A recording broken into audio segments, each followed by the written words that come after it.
Hebatnya demokrasi kita adalah suara satu orang Hasto lagi Jokowi curhat, guys. sama dengan suara satu orang pedagang kaki lima. Dan kita lebih memilih pedagang kaki lima. Suara pedagang kaki lima, itulah hebatnya kalau sudah jadi oposisi, cari pedagang kaki lima ya guys. Jokowi di luar wilayahnya ini menunjukkan suatu arus balik.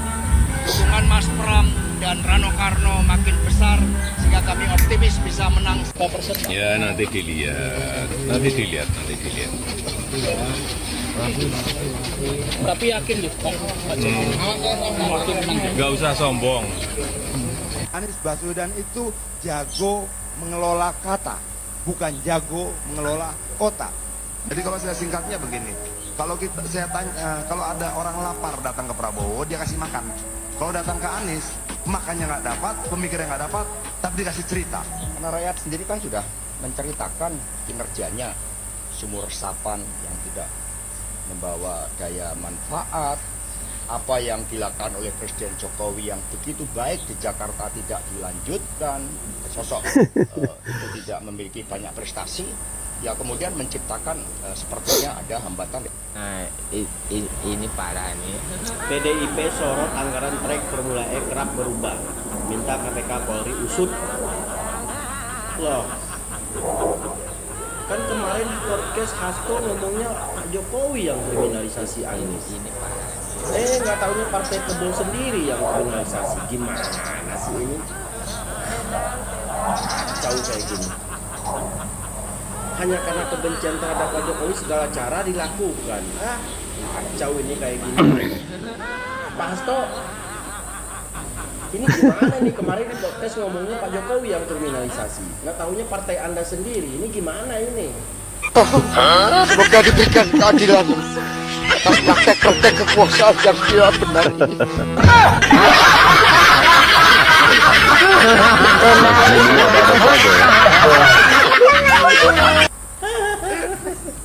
Ketahuan kan sekarang.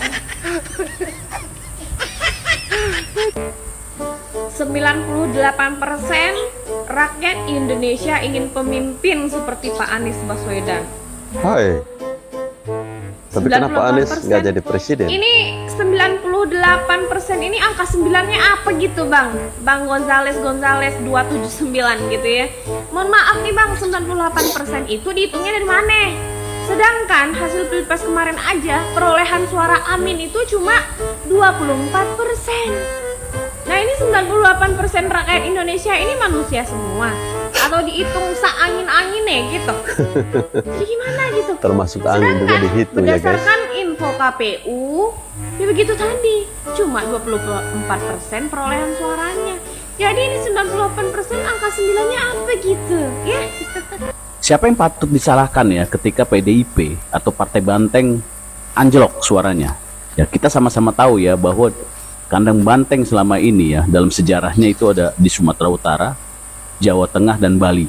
Nah, di pilkada nanti yang sebentar lagi dijalankan ya, banyak orang yang memprediksikan Banteng kalah gitu ya. Bobi, kemudian di Jawa Tengah Lutfi dan The Gajah di Bali. Sebenarnya kalau kita lihat ya secara teori marketing ya, ini persona branding atau branded dari PDIP ini memang sedang turun ya. Itu tidak mengada-ngada saya ngomong, itu dibuktikan ya. Kenapa PDIP dalam kampanyenya ya, contohnya di DKJ Jakarta ya, dia tidak mau menampilkan ornamen atau logo-logo yang berkaitan dengan partainya. Bahkan foto Megawati pun tidak ingin ditampilkan disandingkan dengan foto Pram. Nah ini menandakan brand awareness ya, itu lagi turun gitu PDIP. Nah tetapi kita lihat faktor penentu yang membuat PDIP hancur ya, akan anjlok, sebetulnya ada faktor kontribusi Pak Jokowi betul ketika suaranya ketarik ke sana. Tetapi yang paling penting, faktor utama yang mendegradasi suara PDIP ini, biar paham ya buat orang-orang PDIP, mudah-mudahan nyampe juga ke pusat ya, adalah siapa? Hasto Kristianto, sekjen Kita padahal udah pernah belajar ketika Pilpres 2024 Februari sebelumnya, Hasto banyak berkuar-kuar sehingga menganjlokkan suaranya gitu. Semakin dia nongol, semakin dia sumpah serapah, semakin dia menangis, semakin hancur suara partainya gitu. Nah, ganti aja sekarang si Hasto. ketika dikit lagi mau pilkada, dia melakukan hal yang sama. Padahal Bambang Pacul pernah ngomong jangan macem-macem sama orang baik. Aman kan ya? Hasto PDIP menyebut Jokowi berupaya kriminalisasi Anies Baswedan lewat kasus Formula E. Hasto mengatakan ada kegelisahan yang dirasakan Jokowi terhadap sosok Anies Baswedan. Mohon maaf nih Pak Hasto ya, sebenarnya yang kriminalisasi Anies itu Jokowi atau PDIP. Soalnya saya dulu baca berita PDIP yang menyoroti anggaran trek Formula E yang kerap berubah, minta KPK, Polri usut. Nih, pada Kamis 10 Maret 2022. Anggota DPRD DKI Jakarta dari fraksi PDIP, Gilbert Simanjuntak, menyoroti anggaran sirkuit Formula E yang kerap berubah-ubah. Gilbert mengungkap mulanya pembangunan sirkuit dianggarkan sebanyak 850 miliar. Angka ini terungkap saat rapat DPRD DKI Jakarta terkait APBD perubahan pada Agustus 2019. Total anggaran yang dialokasikan untuk Formula E sebanyak 1,8 triliun direncanakan oleh Dinas Pemuda dan Olahraga DKI Jakarta. Jadi Pak Hasto, saya mau nanya, yang kriminalisasi Anies itu Jokowi atau PDIP? Saya masih ingat Anies Baswedan. Ketika Anies Baswedan itu dikriminalisasi, itu Pak Presiden Jokowi berbicara dengan saya. Pak Hasto, lagi-lagi Anda ini mengeluarkan statement yang nadanya memprovokasi orang banyak sehingga memberikan informasi yang misleading atau memframing buruk terhadap seseorang ya. Sekelas politisi nasional yang selalu memberikan fitnahan dan disinformasi terhadap orang banyak. Apakah ini ada hubungannya dengan keputusan Pak Joko Widodo untuk berhenti dari perahu yang sama-sama kalian tumpangi? Sebagai seorang politisi, seharusnya Pak Hasto bisa memberikan pencerahan dan ilmu serta edukasi untuk orang banyak. Jadi guys, kenapa kemudian Pak Anies Baswedan itu diperiksa oleh BPK? Itu karena ada temuan, karena ada yang melaporkan. Dan kemudian laporan itu firm ya, dan terpenuhi unsurnya sebagai anomali penggunaan APBD pada saat itu. Dan berdasarkan undang-undang keolahragaan, tidak seharusnya Pak Anies Baswedan ini membangun Formula E menggunakan APBD DKI Jakarta pada saat itu. Karena apa? Yang hanya boleh dibangun menggunakan APBD adalah sarana olahraga yang diminati secara masif oleh orang-orang. Contoh olahraga yang di-approve atau diperbolehkan membangun sarana menggunakan APBD itu ada seperti mungkin sarana bola kaki atau sarana voli dan lain-lain. Pokoknya yang banyak peminatnya, banyak penggunanya. Berbeda dengan Formula E ini. Formula E ini hanya akan digunakan secara musiman dan tidak masif digunakan. Nah, itulah kenapa kemudian proyek Formula E ini mengalami problematis. Karena memang pembangunan Formula E ini tidak sesuai dengan perundang-undangan keolahragaan. Juga dia menggunakan APBD. Tidak seharusnya Formula E ini dibangun menggunakan APBD. Nah itu yang membuat terpenuhinya unsur penyelewengan penggunaan APBD oleh Pak Anies Baswedan. Kemudian kenapa Pak Anies Baswedan beberapa kali diperiksa oleh pihak-pihak terkait. Jadi Pak Hasto ini sudah secara terang-terangan melakukan fitnah, melakukan disinformasi, fitnah dan kebencian terhadap Pak Joko Widodo dengan melakukan misleading terhadap informasi yang seharusnya Pak Hasto sampaikan sebenar-benarnya. Oke guys, berbicara soal Hasto ya, memang ya politik ini kadang-kadang susah sekali untuk ditebak ya.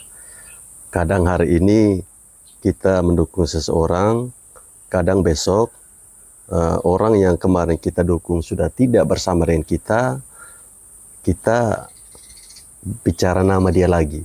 Contohnya ketika Pak Hasto yang pada pilkada kemarin, saat Anies Baswedan bergabung bersama mereka, dia mulai mengungkapkan bahwa Pak Jokowi itu telah mengkriminalisasi Anies Baswedan.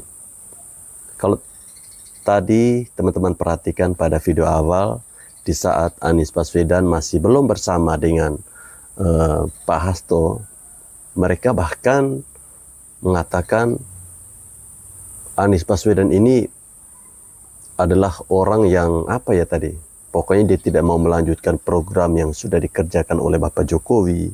Pada intinya Anies Baswedan itu salah di mata mereka. Tapi ya politik ya seperti itu ya teman-teman. Sulit untuk kita pegang omongan bagi para politisi-politisi kita. Berbicara tentang suara banteng yang pada pilkada kemarin anjlok ya menurut saya. Mungkin hanya di DKI Jakarta yang berhasil dimenangkan oleh pasangan Pramono, karena kalau di Jakarta tidak bisa menjadi acuan. Kita melihat bagaimana Jawa Tengah yang selama ini merupakan kandang banteng, itu bahkan dimenangkan dengan cukup telak oleh pasangan dari koalisi Indonesia Maju ya. Ini menunjukkan bahwa Banten ini di daerah-daerah sudah mulai menurun ya secara kualitas. Orang-orang sudah tidak mulai percaya.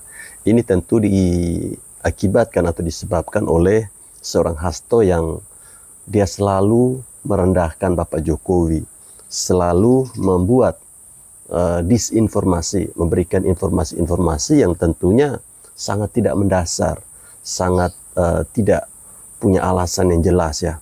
Dia terus-menerus menghina Bapak Jokowi, menuduh Bapak Jokowi yang bukan-bukan. Tapi ya, mau bilang apa? Namanya juga politik ya. By the way, kita ucapkan selamat untuk para calon bupati, calon gubernur yang sudah memenangkan pertarungan pilkada kemarin ya. Kira-kira teman-teman ada yang tahu nggak informasi berapa sih persentase dari calon-calon PDIP yang berhasil memenangkan pertarungan ini? Coba tulis di bawah kolom komentar ya. Pak Hasto sekarang lagi jadi Superman, seakan-akan jadi Superman gitu, cuman gara-gara bilang kalau yang kriminalisasi Anies Baswedan Formula E itu Mulyono. Seakan-akan jadi Superman tuh, kayak gitu tuh ya kan. Padahal kalau lu mau tahu dan lu cari tahu, waktu itu Bapak Mulyono itu kader PDIP ya. Dan PDIP itu mayoritas terbanyak di parlemen. Parlemen itu apaan? DPR, legislatif. Fungsi legislatif itu apa? Mengawasi perjalanan pemerintahan yang dilakukan oleh eksekutif. Eksekutifnya siapa? Mulyono juga. Kalau Bapak Hasto ngomong kayak gitu, berarti dia dan seluruh partainya dan kader-kader yang ada di parlemen nggak berbuat apa-apa tuh. Padahal legasinya itu mereka harus mengawasi Bapak Mulyono. Karena berhubung satu partai, jadi nggak diawasi tuh, suka-suka Mulyono aja. Secara nggak langsung itu yang mau dibuktikan sama si Hasto. Jadi mereka sama aja. Jadi pertanyaan gue, kenapa baru sekarang? Kemarin-kemarin kemana aja Hasto? Tidur kali ya. Hasto mau so jadi Superman kesiangan. Kalau gue jadi hostnya, yang gue tanyain tuh bukan itu. Yang gue tanyain kenapa di spanduk Pramono Rano nggak pernah ada logo PDIP atau logo Megawati? Kenapa? Apa mau menghilangkan memori masyarakat terhadap kekuasaan PDIP 10 tahun ke belakang yang nggak berpihak sama masyarakat? Itu tujuannya. Kenapa nggak pakai logo Bu Megawati? Apa mau menghilangkan status kaderisasi ya kan? Kalau kader-kader PDIP itu petugas partai, itu tujuannya.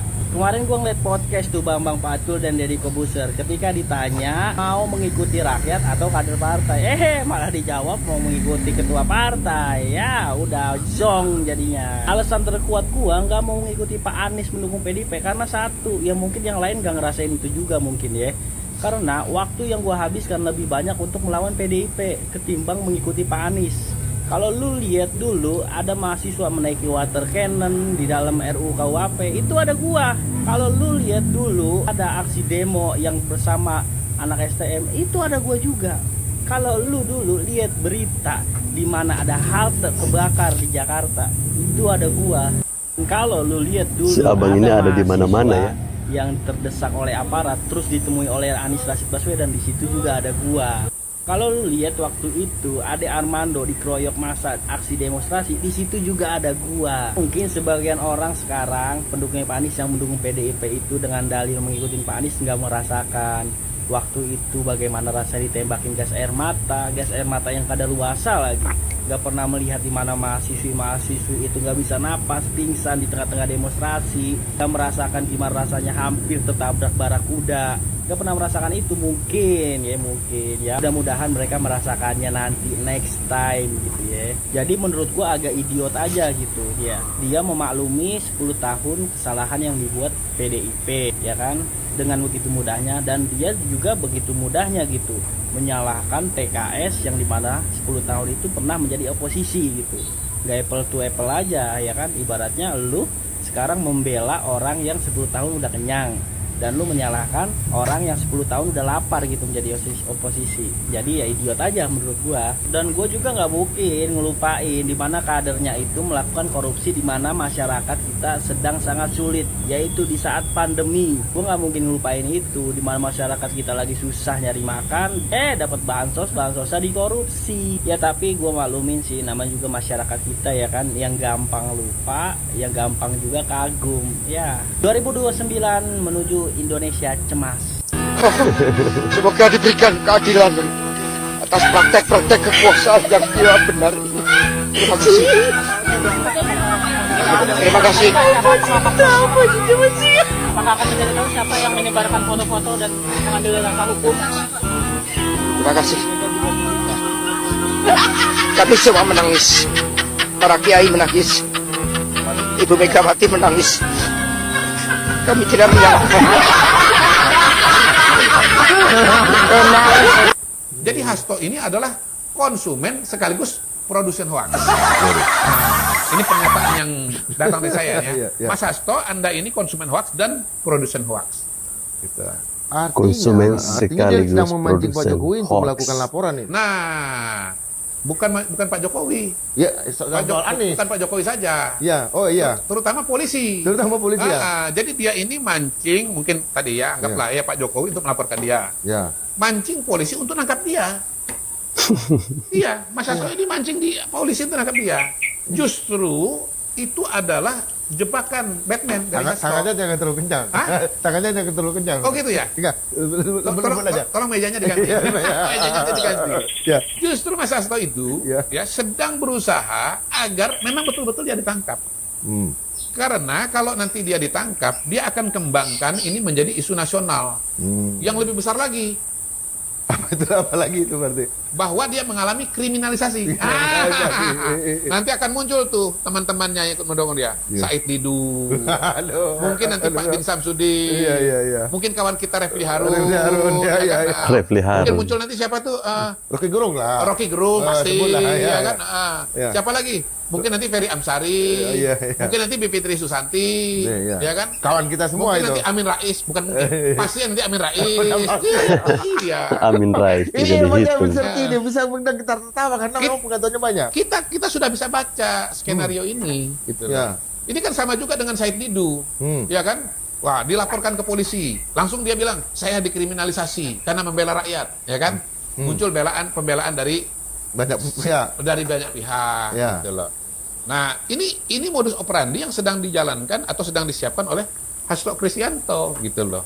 Pertama memang dia mau membuka mau membangun suasana, menciptakan kesan dan pesan bahwa ini Pak Jokowi ini curang, pilkada ini curang, gitu. Sehingga timbul simpati kepada calon-calon dari PDI Perjuangan. Itu target minimalisnya, gitu. 200 miliar kata dia kan. Semua isu yang dia lemparkan di situlah, gitu, untuk memancing simpati, gitu. Oleh sebab itu saya sebut wawancara Hasto dan Koni Bakri ini dengan Akbar Faisal itu sebagai Dirty Vote jilid 2. Dirty Vote jilid 2. Karena dulu ada jilid 1. Yang tampil di sana itu teman kita juga. Ya. Betul. Ada Zainal Arifin Mukhtar, ada Bivitri Susanti, ada Ferry Amsari Piliang. Piliang, bukan.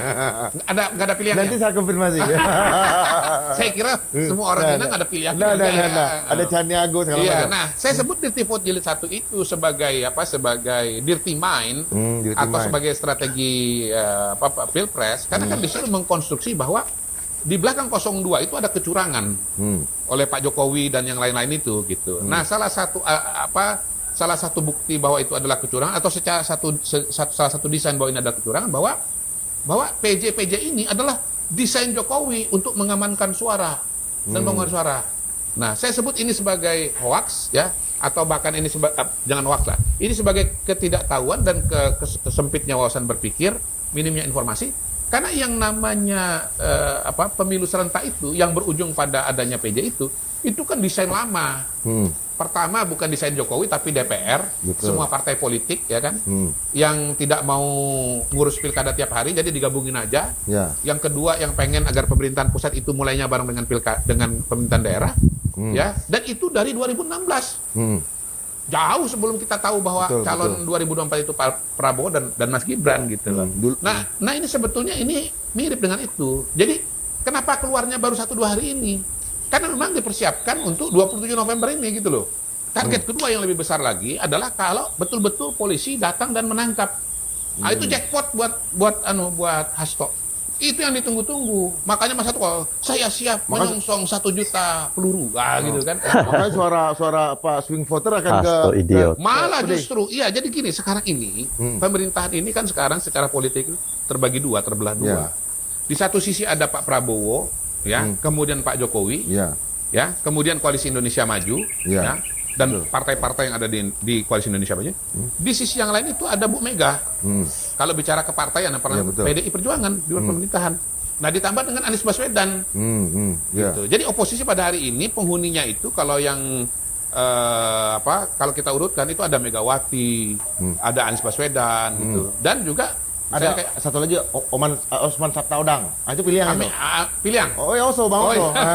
Pilihan itu. Iya. Jadi ada juga siapa? Amin Rais. Oh, ada Amin Rais. Nah, pembelahan ini sekarang itu yang kemudian kurang lebih bayang-bayangnya itu mewarnai proses pilkada yang terjadi. Gitu. Terutama di daerah-daerah yang kompetitif, yaitu Jawa Tengah dan Jakarta. Nah, ada kepentingan dari calon-calon yang di belakang tokoh-tokoh yang berada di belakang Andika Hendi dan di belakangnya Pram dan Rano untuk memperbesar kolam suara. Kolam suara apa? Kolam suara oposisi gitu. Nah, caranya dengan apa? Dengan ya tadi melontarkan isu ini ya, isu bahwa Hasto tersangka gitu.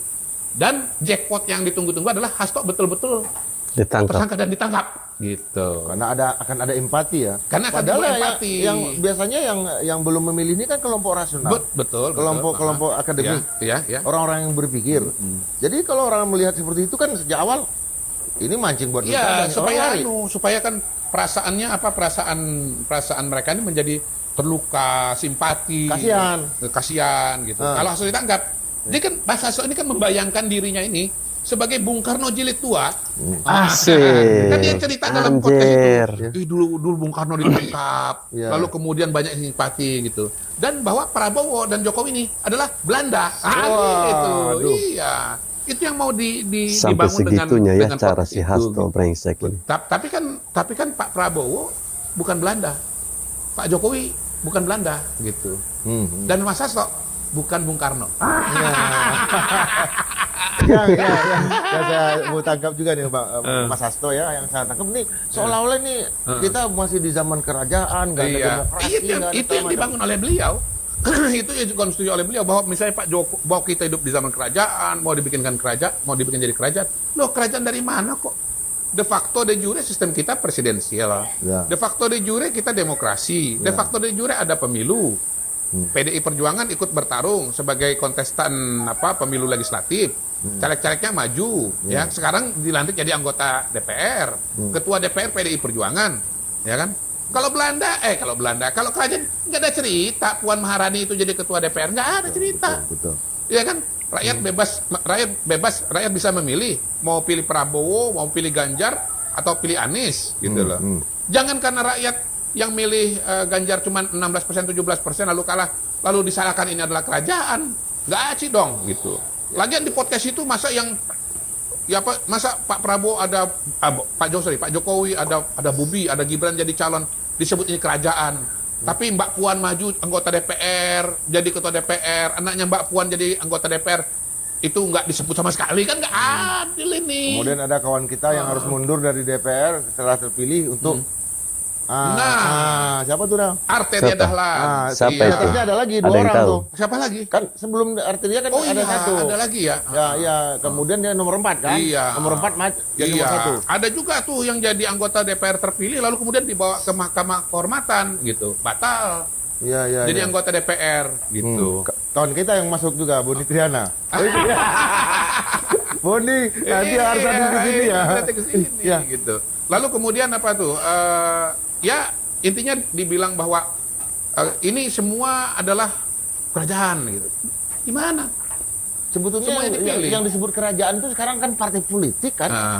Dalam arti apa sistemnya ke bawah. Oh gitu. Kerajaan artinya kan partai bisa disebut sebagai kerajaan politik. Terutama yang ketua umumnya nggak ganti-ganti kan? Kenalan. Itu kerajaan yang sesungguhnya. Ya aku udah pules-pules loh. Yang sesungguhnya itu. Kita udah pules-pules ini masih dibongkar lagi. Iya, itu kan kerajaan itu kan ketua umumnya nggak pernah ganti-ganti. Terus kemudian ya posisi-posisi elit itu memang keluarganya kan begitu kan. Lalu kemudian kalau ada acara-acara bajunya warnanya beda. Itu dia. Ini dapat umpan lambung terus. Ya, memang M. Kodari ini saya suka sekali ya gaya dia menanggapi segala sesuatu. Saya tertarik ketika beliau katakan bahwa si Hasto ini dia sebagai produsen sekaligus konsumen ya. Itu bahkan sampai ada seorang anak muda tadi katakan bahwa si Hasto ini idiot. Ya memang wajar ya, pantas hal ini disematkan kepada seorang Hasto yang nampak ingin sekali ya bahwa maunya negara ini dipimpin terus oleh PDI Perjuangan. Bahkan seorang Irma Caniago mengatakan PDI Perjuangan ini lebih cocok jadi oposisi karena lebih kelihatan mereka sangat membela rakyat. Namun kalau mereka sudah masuk di dalam pemerintahan itu sudah tidak nampak. Jadi memang benar-benar kita rakyat jelata ini dimanfaatkan oleh para politisi-politisi ya. Di saat musim-musim pemilu ya, itu nama-nama rakyat itu penuh di mulutnya mereka. Tiap hari, tiap kali mereka berbicara sesuatu selalu ada kata rakyat. Ya, pendapat teman-teman terkait dengan acting si Hasto ini yang menurut M. Kodari dia ini produsen sekaligus konsumen itu kira-kira seperti apa? Apakah si Hasto ini layak disebut sebagai seorang idiot atau bagaimana? Coba teman-teman tulis di bawah kolom komentar ya.